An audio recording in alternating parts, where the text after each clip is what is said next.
नमस्कार दोस्तों, आप सभी का स्वागत है रंजना की कहानियों में। आज की हमारी कहानी है प्रताप चंद्र और कमलाचरण। लेखक है मुंशी प्रेमचंद जी। प्रताप चंद्र को प्रयाग कॉलेज में पढ़ते 3 साल हो चुके थे। इतने काल में उसने अपने सहपाठियों और गुरुजनों की दृष्टि में विशेष प्रतिष्ठा प्राप्त कर ली थी। कॉलेज के जीवन का ऐसा कोई अंग न था जहां उनकी प्रतिभा न प्रदर्शित हुई हो। प्रोफेसर उस पर अभिमान करते और छात्रगण उसे अपना नेता समझते हैं। जिस प्रकार क्रीड़ा क्षेत्र में उसका हस्त लाघव प्रशंसनीय था, उसी प्रकार व्याख्यान भवन में उसकी योग्यता और सूक्ष्मदर्शिता प्रमाणित थी। कॉलेज से समृद्ध एक मित्र सभा स्थापित की गई थी। नगर के साधारण सभ्यजन, कॉलेज के प्रोफेसर और छात्रगण सब उसके सभासद थे। प्रताप इस सभा का उज्जवल चंद्र था। यहाँ देशिक और सामाजिक विषयों पर विचार हुआ करते थे। प्रताप की वक्तृताएं ऐसी ओजस्विनी और तर्कपूर्ण होती थीं कि प्रोफेसर को भी उसके विचार और विषयान्वेषण पर आश्चर्य होता था। उसकी वक्तृता और उसके खेल दोनों ही प्रभावपूर्ण होते थे। जिस समय वह अपने साधारण वस्त्र पहने हुए प्लेटफार्म पर आ जाता, उस समय सभा स्थित लोगों की आंखें उसकी ओर एकटक देखने लगती और चित्त में उत्सुकता और उत्साह की तरंगें उठने लगती। उसका वाक् चातुर्य, उसके संकेत और मृदुल उच्चारण, उसके अंगोपांग की गति सभी ऐसे प्रभावपूरित होते थे मानो शारदा स्वयं उसकी सहायता करती हैं। जब तक वह प्लेटफार्म पर रहता, सभासदों पर एक मोहिनी सी छाई रहती। उसका एक एक वाक्य हृदय में भीध जाता और मुख से सहसा वाह वाह के शब्द निकल जाते। इसी विचार से उसकी वक्तृताएं प्रायः अंत में हुआ करती थी, क्योंकि बहुधा श्रोतागण उसी की वाक् तीक्ष्णता का आस्वादन करने के लिए आया करते थे। उनके शब्दों और उच्चारणों में स्वाभाविक प्रभाव था। साहित्य और इतिहास उनके अन्वेषण और अध्ययन के लिए विशेष थे। जातियों की उन्नति और अवनति तथा उनके कारण और गति पर वह प्रायः विचार किया करता था। इस समय उसके इस परिश्रम और उद्योग के प्रेरक तथा वर्धक विशेषकर श्रोताओं के साधुवाद ही होते थे और उन्हीं को वह अपने कठिन परिश्रम का पुरस्कार समझता था। हाँ, उसके उत्साह की यह गति देखकर यह अनुमान किया जा सकता था कि वह होनहार वीरवा आगे चलकर कैसे फल फूल लाएगा और कैसे रंग रूप निकालेगा। अभी तक उसने क्षण भर के लिए भी इस पर ध्यान नहीं दिया था कि मेरे आगामी जीवन का क्या स्वरूप होगा। कभी सोचता कि प्रोफेसर हो जाऊंगा और खूब पुस्तकें लिखूंगा, कभी वकील बनने की भावना करता, कभी सोचता यदि छात्रवृत्ति प्राप्त होगी तो सिविल सर्विस का उद्योग करूंगा। किसी एक और मन नहीं टिकता था। परंतु प्रताप उन विद्यार्थियों में से न था जिनका सारा उद्योग वक्तृता और पुस्तकों ही तक परिमित रहता है। उसके संयम और योग्यता का एक छोटा सा भाग जनता के लाभार्थ में भी व्यय होता था। उसने प्रकृति से उदार और दयालु हृदय पाया था और सर्वसाधारण से मिलने जुलने और काम करने की योग्यता उसे पिता से मिली थी। इन्हीं कार्यों में उसका सदुत्साह पूर्ण रीति से प्रमाणित होता था। बहुधा संध्या समय वह कीटगंज और कटरा की दुर्गंधपूर्ण गलियों में घूमता दिखाई देता, जहां विशेषकर नीची जाति के लोग बसते हैं। जिन लोगों की परछाई से उच्च वर्ण का हिंदू भागता है, उनके साथ प्रताप टूटी खाट पर बैठकर घंटों बातें करता और यही कारण था कि इन मोहल्लों के निवासी उस पर प्राण देते थे। प्रेमाद और शारीरिक सुख, प्रलोभन, ये 2 अवगुण प्रताप में नाम मात्र को भी न थे। कोई अनाथ मनुष्य हो, प्रताप उसकी सहायता के लिए तैयार था। कितनी रातें उसने झोपड़ों में कराहते हुए रोगियों के सिरहाने खड़े रहकर काटी थी। इसी अभिप्राय से उसने जनता के लाभार्थ एक सभा भी स्थापित कर रखी थी और 2.5 वर्ष के अल्प समय में ही इस सभा ने जनता की सेवा में इतनी सफलता प्राप्त की थी कि प्रयाग वासियों को उससे प्रेम हो गया था। कमलाचरण जिस समय प्रयाग पहुंचा, प्रताप चंद्र ने उसका बड़ा आदर किया। समय ने उसके चित्त के द्वेष की ज्वाला शांत कर दी थी।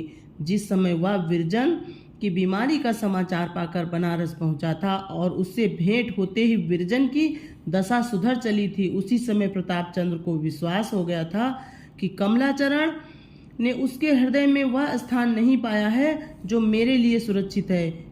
ये विचार द्वेषाग्नि को शांत करने के लिए काफी था। इसके अतिरिक्त उसे प्रायः ये विचार भी उद्विग्न किया करता था कि मैं ही सुशीलता का प्राणघातक हूँ।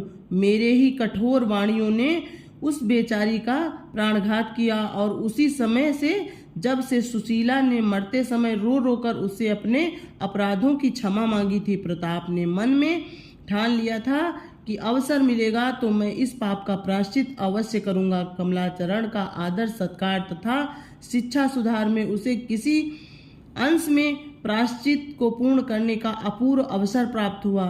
वह उससे इस प्रकार व्यवहार रखता जैसे छोटे भाई के साथ। अपने समय का कुछ भाग उसकी सहायता करने में व्यय करता और ऐसी सुगमता से शिक्षक का कर्तव्य पालन करता कि शिक्षा एक रोचक कथा का रूप धारण कर लेती। परंतु प्रताप चंद्र के इन प्रयत्नों के होते हुए भी कमलाचरण का जी यहाँ बहुत घबराता। सारे छात्रावास में उसके स्वभावानुकूल एक मनुष्य भी न था जिससे वह अपने मन का दुख कहता। वह प्रताप से निसंकोच रहते हुए भी चित्त की बहुत सी बातें न कहता था। जब निर्जनता से जी अधिक घबराता तो विरजन को कोसने लगता कि मेरे सिर पर ये सब आपत्तियां उसी की लादी हुई हैं। उसे मुझसे प्रेम नहीं, मुख और लेखनी का प्रेम भी कोई प्रेम है। मैं चाहे उस पर प्राण ही क्यों न वारूं, पर उसका प्रेम वाणी और लेखनी से बाहर न निकलेगा। ऐसी मूर्ति के आगे जो पसीजना जानती ही नहीं, सिर पटकने से क्या लाभ। इन विचारों ने यहाँ तक जोर पकड़ा कि उसने विरजन को पत्र लिखना ही भी त्याग दिया।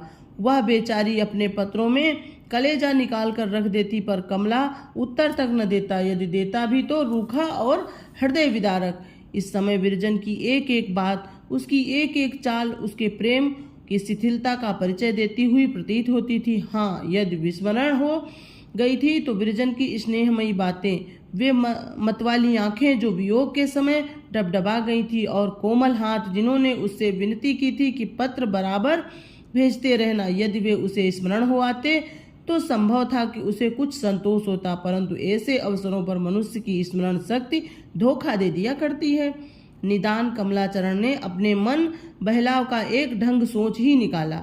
जिस समय से उसे कुछ ज्ञान हुआ तभी से उसे सौंदर्य वाटिका में भ्रमण करने की चाह पड़ी थी। सौंदर्योपासना उसका स्वभाव हो गया था। वह उसके लिए ऐसे ही अनिवार्य था जैसे शरीर रक्षा के लिए भोजन।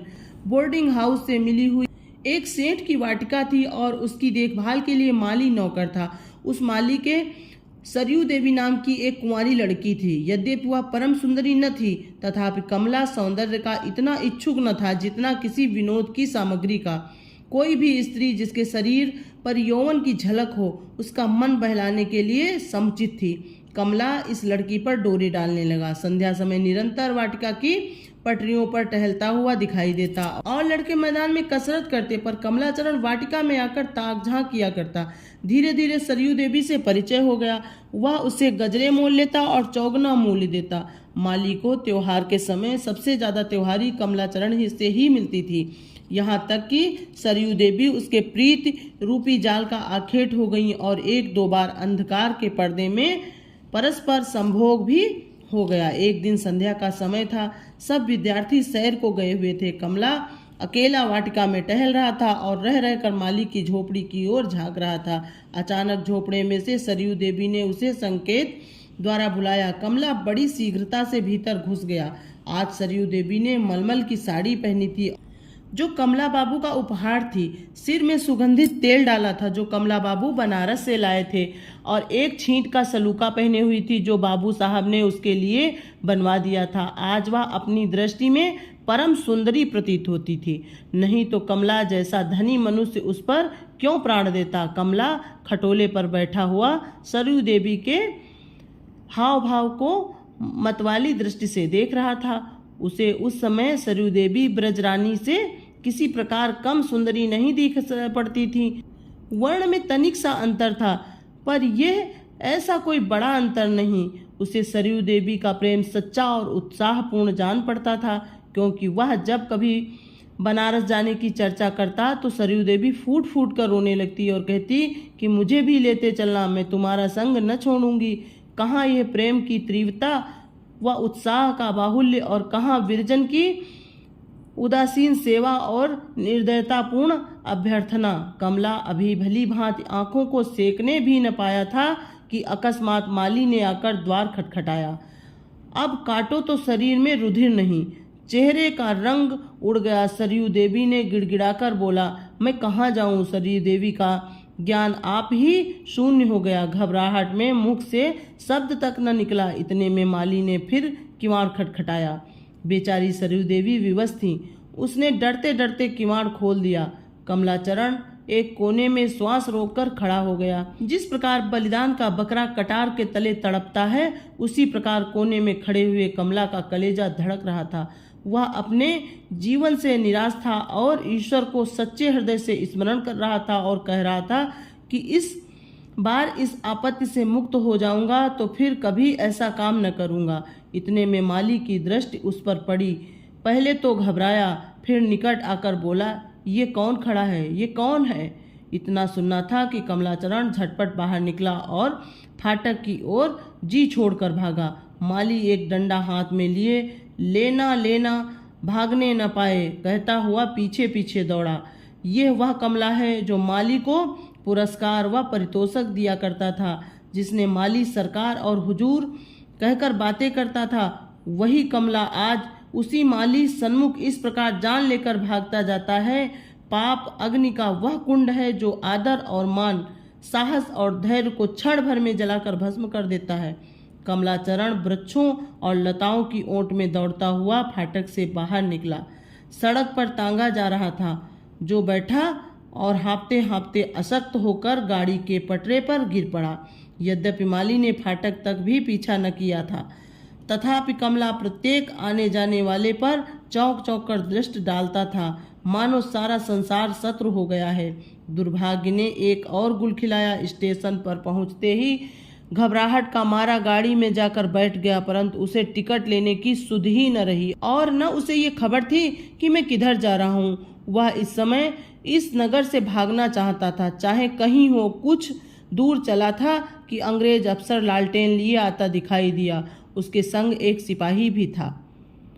वह यात्रियों का टिकट देखता चला आता था, परंतु कमला ने जाना कि कोई पुलिस अफसर है। भय के मारे हाथ पांव सनसनाने लगे, कलेजा धड़कने लगा। जब अंग्रेज दूसरी गाड़ियों में जांच करता रहा, तब तक तो वह कलेजा कड़ा किए उसी प्रकार बैठा रहा, परंतु ज्यों उसके डिब्बे का फाटक खुला, कमला के हाथ पांव फूल गए, नेत्रों के सामने अंधेरा छा गया। उतावलेपन से दूसरी ओर का किवाड़ खोलकर चलती हुई रेलगाड़ी पर से नीचे कूद पड़ा।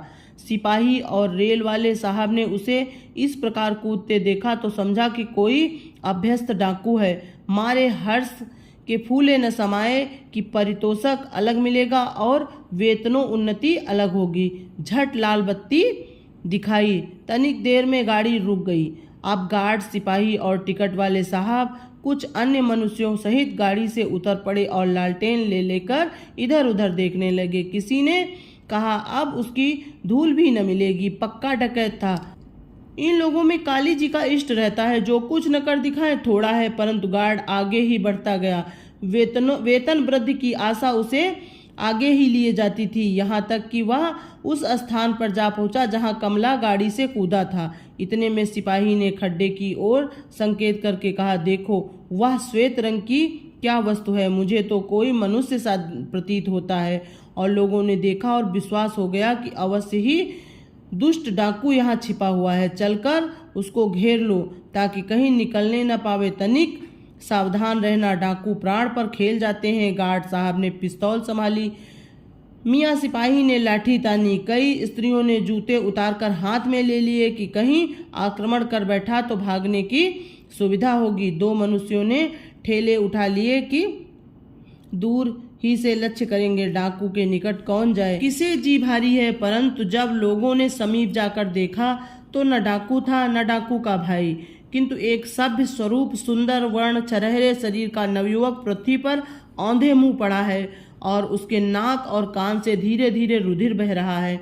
कमला ने इधर सांस तोड़ी और बिरजन एक भयानक स्वप्न देखकर चौंक पड़ी। सरयू देवी ने बिरजन का सुहाग लूट लिया। दोस्तों, अगर आपको ये कहानी अच्छी लगे और इस तरह की कहानियाँ सुनना अच्छा लगता है तो प्लीज़ हमारे चैनल को सब्सक्राइब करें, लाइक करें। Thank you.